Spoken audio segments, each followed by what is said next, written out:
오늘 이 부활의 기쁨과 부활의 은혜를 누리는 여러분을 축복합니다. 그리고 이렇게 함께 모여 예배하는 이 시간 가운데 하나님의 임재와 축복이 가득하길 간절히 소원하고 축복합니다. 우리가 이제 부활절을 맞이하며 우리가 부활의 예배를 드리고 있는데, 우리가 이 예배에서 본격적으로 말씀을 나누기 전에 몇 가지 하나 좀 같이 생각을 정리하고 우리가 나갔으면 좋겠는 게 뭐냐면, 우리가 부활절 하면 기독교 절기 중에서도 성탄절과 함께 매우 중요한 절기로 우리가 뽑히고 있고, 이것을 우리가 이렇게 절기를 지키고 있습니다. 근데 부활절 절기에 대해서 좀 부정적인 시각을 갖고 있는 그러한 관점들도 있습니다. 매 주일이 부활 주일인데, 우리 안에 부활의 기쁨은 매주일 누려야 되는데 왜 꼭 이렇게 절기를 가지고 이렇게 지키느냐. 특별히 부활절, 이거를 영어로 하면 해피 이스터인데, 이스터라는 말 자체가 이 앵글로족에서 영어 원 자체가 어떤 여신들을 상징하는 표현이기도 하고, 이방 그 신전에서 사용하던 이방 신들을 높이는 그러한 데서 유래됐던 말이기도 하다. 그런데 왜 굳이 해피 이스터 이렇게 표현해 가면서 부활절을 이렇게 지키느냐라고 하시는 분들도 있고, 그 다음에 부활절 하면 우리가 에그헌터나 뭐 이런 것도 하잖아요. 그리고 계란도 이렇게 삶아서 나누기도 하는데, 계란 삶는 것도 왜 하느냐, 그거 근거 없지 않느냐 이렇게 얘기하시는 분들이 있어요. 근데 사실 근거는 없어요, 그 계란 삶는 거나 이런 것들이. 그래서 보통은 부활절에 이렇게 계란을 나누는 이유 중에 크게 두 가지가 있는데, 이제 그렇게 나누게 된 이유가 뭐냐고 했을 때, 하나는 이제 계란에서 달걀이 부화하니까 그 껍질을 깨고 나오잖아요.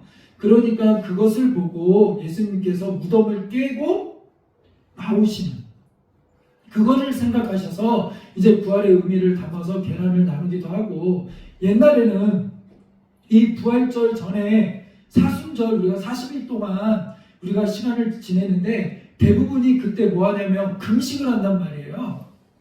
그러니까 이 농민들이 옛날에는 금식을 하니까 40일 동안 이 어떤 일이 벌어지겠어요? 우유를 짜고 닭들이 계란을 낳는데 그것들이 40일 동안 쌓이게 되는 거죠. 그래서 그거를 한 번에 이렇게 모아가지고 파티처럼 썰면서 나누기도 하고 축제처럼 했다, 뭐 이런 유래들이 있습니다. 근데 중요한 거는 뭐 하나 정확하거나 그렇지는 않아요. 그래서 이런 것들에 대해서 좀 부정적인 시각을 갖고 있는 분들이 있습니다. 그러면 우리 교회의 생각은 어떤가? 우리는 어떤가? 이 교회를 책임지고 우리가 같이 나아가는 우리들의 생각은 어떤가? 이 생각이 성경에서 벗어나면 안 되지만 성경 안에서 또 이 부활의 기쁨을 누릴 때 우리는 어떻게 하는 게 좋을까라는 걸 한 번 정도는, 우리 공동체는 그러면 어떻게 생각하는가라는 거를 한번 생각을 정리하고 이 부활절 또 은혜를 같이 나눴으면 좋겠다라는 생각이 있어요. 그래서 먼저 하나는 용어적인 거, 해피 이스터라는 거, 어원이 뭐 그렇든 저렇든 간에 우리가 아까도 강무실에 잠깐 얘기했지만 일터나 이런데 이렇게 전도용품으로 이렇게 나갈 때 부활절 이러면 그래도 어떤 분들은 벌써 거부감이나 이런 것들을 좀 갖는 분들이 있어요. 근데 우리나라는 특이하게 영어에 대한 거부감이 좀 덜합니다. 희한하죠? 같은 말인데 축부활 이것보다 해피 이스터 이러면 그거를 약간 문화처럼 받아들이고 약간 거리낌 없이 받아들여요. 그래서 우리가 그분들이 인사도 우리 축부활입니다, 예수님 부활했습니다 이러면 그것이 입에서 나오기가 힘든데, 해피 이스터 이렇게 인사하라고 그러면 이렇게 인사하는 거야? 그것도 말이 나와요, 그분들이. 그러면서 해피 이스터 이게 무슨 의미야? 하면서 할 때 우리가 이거는요 이방 여신 이렇게 얘기 안 하잖아요. 그거 할 때 해피 이스터는 예수님이 부활하셨어요. 우리의 죄를 위하여 죽으시고 부활하셨어요. 그거에 대한 의미를 되새겨 주신단 말이죠. 그렇기 때문에 이것을 다른 대체할 만한 좋은 게 아직 없는 이상 이것이 전도회나 여러 가지 우리나라 상황에서는, 지금 우리가 접한 상황에서는 그래도 효율적이기에 다른 대안이 없다면 뭐 쓰는 거 나쁘지 않다라고 생각이 되어집니다. 그 다음에 역시 마찬가지로, 그래서 뭐 계란이든 뭐든 뭐 에그헌터든 이런 거 왜 해야 됩니까? 중요한 건 그거를 하는 그 이벤트적인 거 그 자체가 중요한 게 아니라, 그거를 통하여 우리가 아이들도 그렇고 부활의 기쁨과 축제, 이거를 온 몸과 삶으로, 분위기로 느끼고 깨닫고 알기를 원하는 거죠. 그럼 만약에 또 다른 문화나 또 다른 어떤 부활절을 더 잘 표현할 수 있는 그런 것이 있다면 언제든지 저는 좋다고 생각합니다. 그래서 여러분 안에서도 건전하고 좋은 부활절 문화, 이것들을 누릴 수 있는 은혜를 같이 만들어가고 또 있으면 그런 것들을 같이 풀어갔으면 좋겠어요.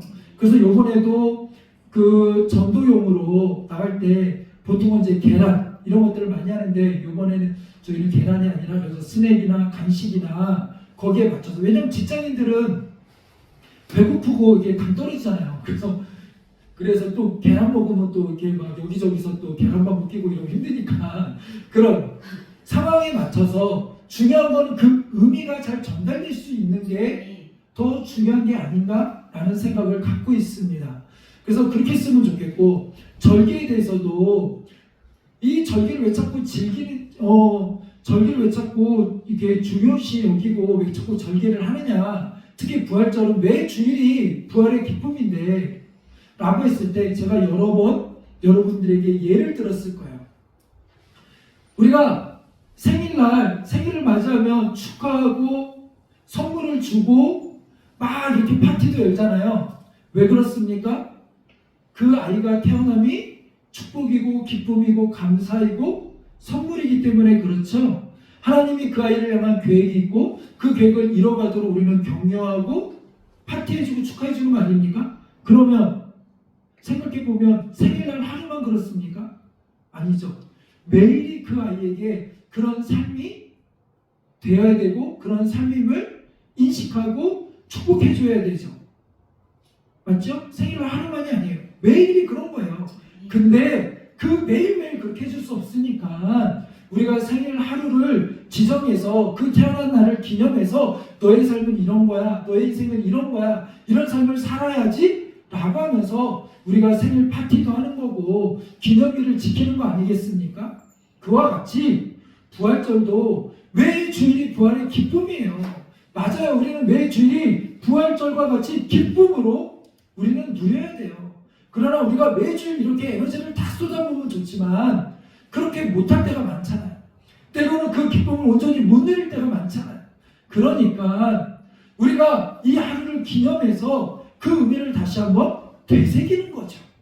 그런 축복적인 의미에서, 그런 상징적인 의미에서, 그런 교육적인 의미에서 우리 교회는 부활절과 이런 절기들을 교육적인 차원에서 지키고 이것들을 활용하고 있다라는 것을 여러분 생각하시면서, 요즘은 인터넷이나 뭐나 이렇게 온라인에서 여러 가지 정보들이 이렇게 범람하고 공유되다 보니 때로는 해피 이스터 이거 안 좋은 거네, 이렇게 부정적인 글만 보고 안 좋네 라고 생각하지 마시고, 우리 안에 이것들을 어떻게 긍정적이고 좋은 문화로 바꿔갈 것인가 라는 걸 생각하면서 이 부활의 기쁨을 또한 우리가 잘 누리고 준비하고 선포할 수 있는 우리들이 되기를 간절히 소원하고 축복합니다. 자, 서론이 좀 길었습니다. 근데 이게 다 같이 포함되는 거예요.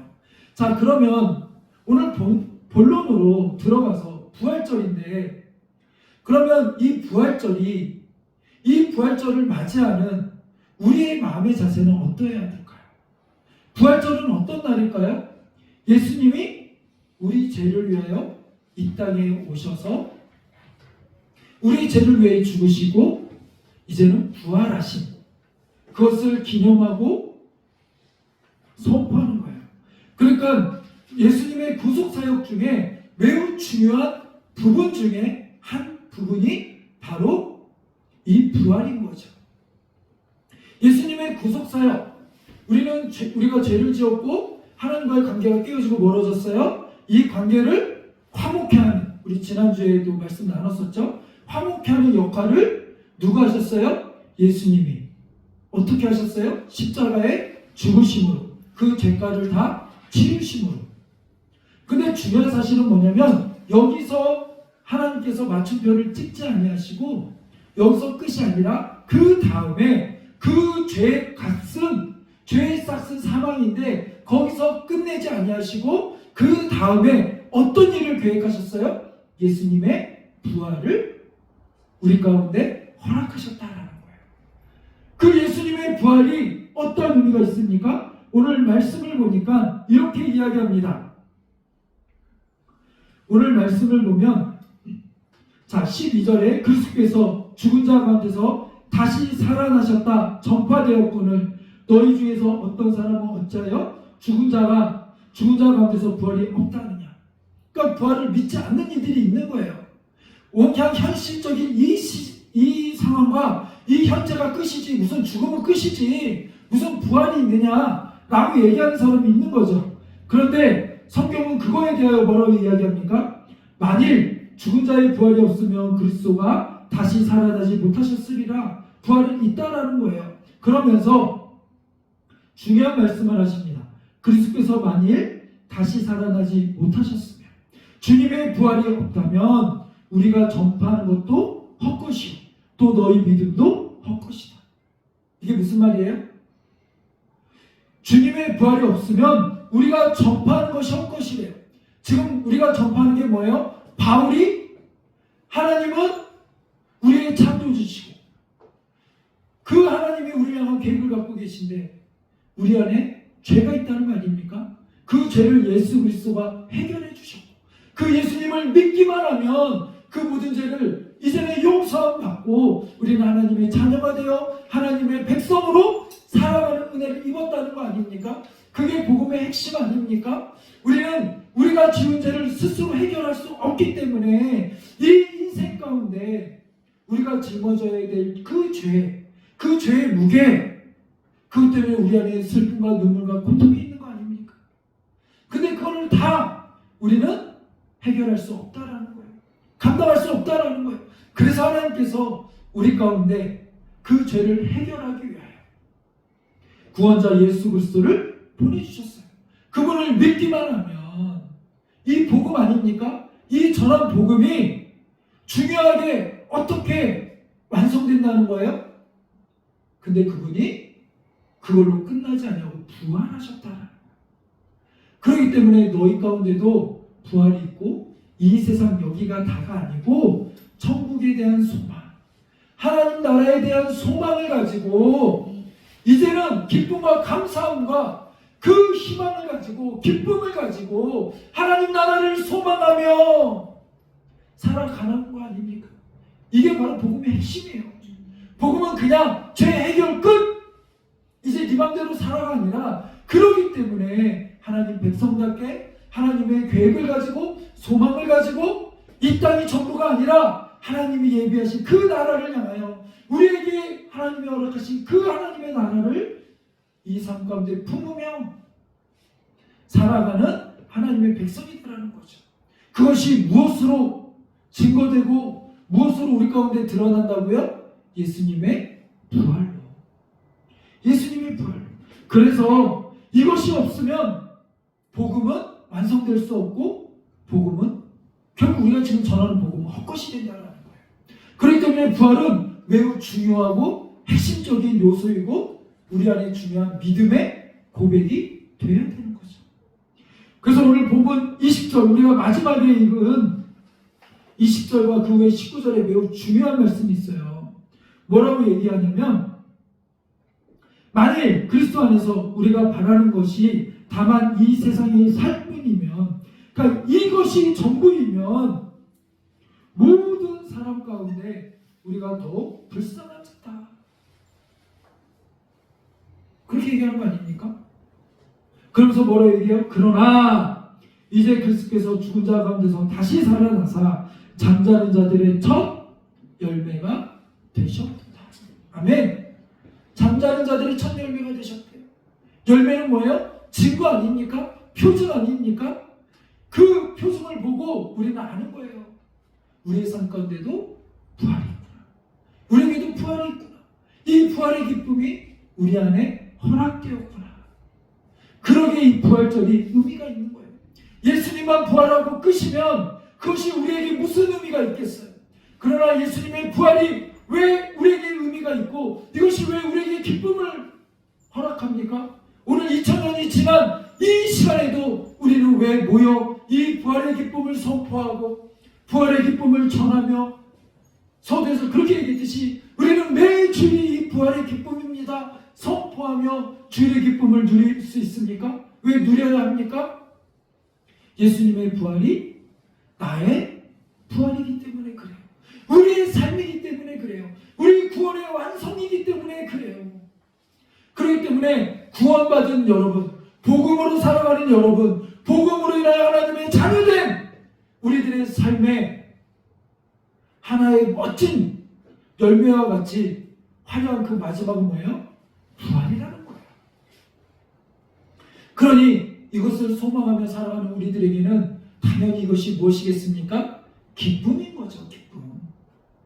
이 부활의 때는 우리가 이 땅에서 눈물, 슬픔, 고통, 완전하지 못했던 것, 우리 안에 결핍, 모든 것들이 다 완전히 없어지고 완벽한, 완전한 모습으로 우리는 부활해요. 그리고 그 기쁨을 누릴 거예요. 근데 솔직히 얘기하면 정확하게 표현을 못하겠어요. 정확하게 못 가르쳐 주겠어요. 왜요? 우리가 어떤 말로 표현하던 그 이상일 거거든요.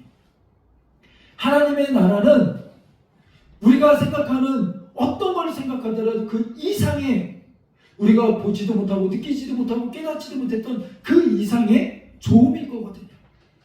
근데 종종 하나님의 나라에 대해서 이런 인간적인 그런 관점에서 증거하고 간증하시는 분들이 계세요.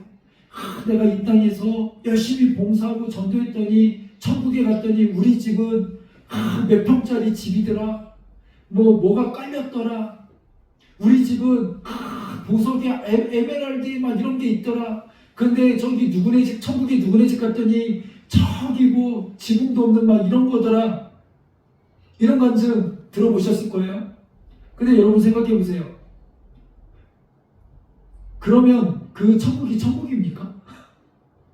우리가 이 땅에서도 집 때문에 특히 우리나라는 더 그러잖아요. 그렇게 서름 먹고 살았는데 천국 가서도 누구는 60평 살고 누구는 30평 살고. 하나님이 우리를 향해 예비하시고 준비하신 천국은 그런 인간적인 개념의 그런 천국이 아니에요. 그런 천국이 아니에요. 그런 곳이 아니라고요. 그러니까 이스라엘 백성들이 이스라엘이 뭐라고 얘기합니까? 그들이 갖고 있던 관념과 생각을 가지고 천국이 없다는 이들이 뭐라고 얘기해요?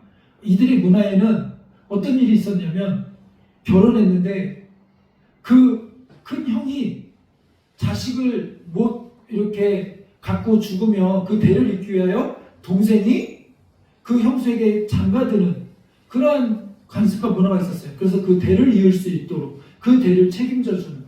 근데 예수님께 이제는 질문을 하는 거죠. 예수님을 곤란하게 하려고. 뭐라고 얘기합니까? 형제가 있는데 쭉 있는데 큰 형이 그렇게 해서 죽어서 이제는 둘째가 장가들어서 형수와 같이 이제 부부의 관계를 맺고 사는데 또 죽었다는 거예요. 또 그럼 어떻게 해요? 셋째가 넷째가 그렇게 형제들이 다 형수와 결혼해서 살았는데 천국 가면 누가 이 여인의 남편입니까? 이런 얘기를 하는 거죠. 그때 뭐라고 그래요? 예수님이 네가 오해하였다. 너희가 천국을 오해하는구나.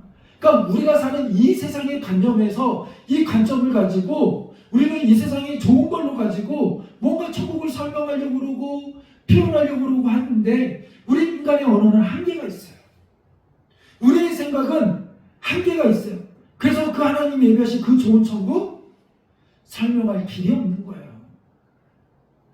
근데 어떻게든 좋다고 설명을 해야겠고 그러니까 여러 가지 미사여구를 동원하지만 뭘 생각해도 그 이상의 좋음이고 우리가 갖고 있는 고정관념에 그런 식의 천국은 아니라는 거죠. 그러기에 우리는 완벽하고 좋은 그 천국, 거기에 대한 소망을 온전하게 품고 나가는 우리들이 되길 원합니다.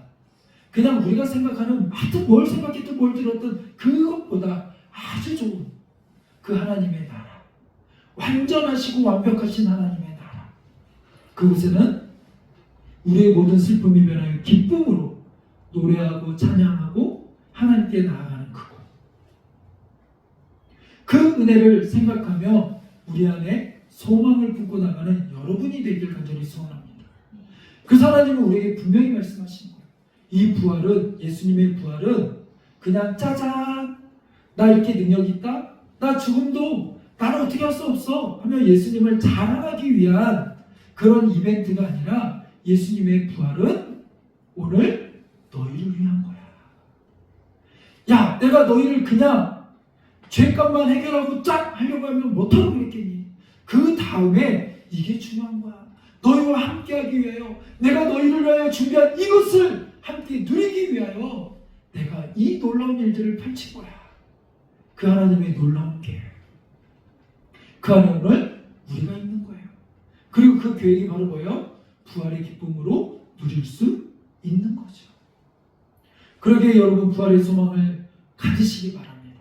그리고 이 부활의 기쁨을 믿으시기 바랍니다. 그리고 이것이 오늘 누구를 위한 사건이라고요? 오늘 나를 위한 사건임을 여러분 기억하시기 바랍니다. 그래서 부활절은 오늘 너의 얘기가 아니에요. 그냥 교회 행사가 아니에요. 그냥 교회 이벤트로 또 달걀 굽는데 또 달걀 삶는데 오늘 몇 점 들여서 달걀 이거 만들 거야. 이게 중요한 게 아니고 그것 때문에 짜증내고 또 일이네 이게 아니라 어떤 이벤트적인 거나 행사로 다가올 게 아니라 부활이 기쁨으로 다가오길 원합니다. 그 기쁨이 오늘 나를 위한 일이었고 오늘 나에게 펼쳐진 하나님의 놀라운 계획과 은혜임을 여러분 깨달으시기 바랍니다. 그러게 이 부활절을 맞이하는 여러분에게는 첫 번째로 기쁨이 있어야 돼요. 기쁨. 감사가 있어야 돼요. 감사가. 그 기쁨과 감사함으로 우리의 삶을 표현하며 부활절을 준비할 수 있는 우리들이 되어야 될 줄로 믿습니다. 부활 선물을 준비하고 때로는 부활절을 위하여 대청소도 하고 부활절을 위하여 여러 가지 하는 모든 것들이 그냥 또 하네, 올해도 또 하네, 늘 해마다 다가오는 이벤트적인 연례 행사가 아니라 진짜 내 마음의 기쁨과 감사, 그리고 그것이 이제는 매 주일마다 절정으로 표현되어지고 매 주일의 기쁨으로 선포되는 은혜가 있기를 원합니다. 그래서 주일이 또 주일이 돌아왔어, 괴로워하는 게 아니라 빨리 주일이 왔으면 좋겠다. 이 주일의 기쁨, 그 기쁨을 누리는 우리들이 되기를 원합니다. 이 기쁨을 누리고 이것이 우리의 기쁨이 되기 위해서는 어떻게 해야 돼요? 믿음이 있어야 돼요. 정말 하나님이 나를 위해 준비하셨구나.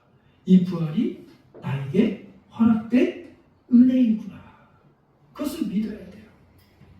그 믿음은 어디서 납니까? 말씀에서 나는 거예요. 때로는 내 삶이 힘들고 어려울 수 있어요. 우리가 언제 믿음이 가장 흔들립니까? 내 생각대로 내 삶이 펼쳐지지 않을 때 흔들리는 거 아니에요? 그런데 늘 여러분 생각하십시오. 하나님은 단 한 번도 네 마음대로 네 뜻대로 해줄게 이렇게 얘기하신 적 없어요. 더 좋은 것으로 줄 거다. 그 좋은 건 누구예요? 누구의 편에서 좋은 거예요? 하나님 편에서 좋은 거예요. 누구든지 기도하면 다 응답해 주신대요. 근데 그 기도도 내 멋대로 내 마음대로 구하는 게 기도가 아니라 하나님의 뜻대로 간구하고 그 뜻을 이루는 게 기도예요. 맞죠? 그러니까 우리는 우리의 삶 가운데 때로는 힘들고 지칠 때가 있어요. 어쩔 때요? 하나님, 내가 이렇게 하나님 믿기로 작정했는데 내가 부활의 소망을 가지고 이렇게 살려고 하는데 하나님 왜 내가 기도한 대로 인생이 펼쳐지지 않고 왜 더 어렵습니까? 더 힘듭니까? 왜 생각지도 못했던 경제적인 어려움이 또 옵니까? 왜 이렇게 환경적인 어려움이 옵니까? 하나님 나 버겁습니다. 힘듭니다. 두렵습니다. 때가 있거든요. 그러면 그럴 때 우리 마음에 뭐예요? 기쁨이 쫙 사라지면서 세상 사람들은, 사탄은 뭐라고 조롱하기 시작해. 거봐, 너 하나님 믿으면, 야, 기도하면 더 좋아진다며, 복 받는다며, 왜 그런데, 왜 더 어려워지는데, 왜 고생하는데. 여러 가지 사탄이 우리의 마음에 틈을 비집고 자꾸 가라지를 심어요. 그러나 그때 우리는, 여러분, 꼭 거기에 넘어가지 말고 어디로 돌아가야 돼요? 말씀으로 돌아가고 하나님을 향한 믿음으로 우리는 나아가야 돼요. 그래서 우리 마음이 그렇게 힘들고 어려울 때마다 어떤 믿음이 있어야 돼요? 나를 향한 하나님이 계획하신 부활이 있다. 부활은 뭐예요? 모든 상황의 권세를 깨고 새롭게 희망을 주시고 새롭게 만들어 가시는 하나님의 은혜. 지금 내가 힘들지만, 공부하지만 이게 끝이 아니라 이 다음에 눈물을 변하여 기쁨이 되게 하시는 하나님, 이 고통이 변하여 소망이 되게 하시는 하나님. 내가 지금 육체적으로 이렇게 아파서 어떻게 할 수 없는 그런 고통 속에 있지만 이것이 언젠가는 끝이 있고 온전한 몸으로 치유하고 회복하시는 참 소망이 되시는 하나님, 나에게 새 생명을 허락하시는 하나님, 나에게 회복을 명하시는 하나님. 내가 지금은 물질적으로 이렇게 고난하고 어려움이 있지만 물질이 전부가 아니라고 말씀하신 하나님, 그것보다 더 큰 은혜를 우리 가운데 허락하신 하나님, 우리는 그것을 기억해야 돼요. 이 소망 가지고 우리 안에 힘들고 어려움이 올 때마다 우리는 뭐 해야 돼요? 그러니까 기도하는 거예요.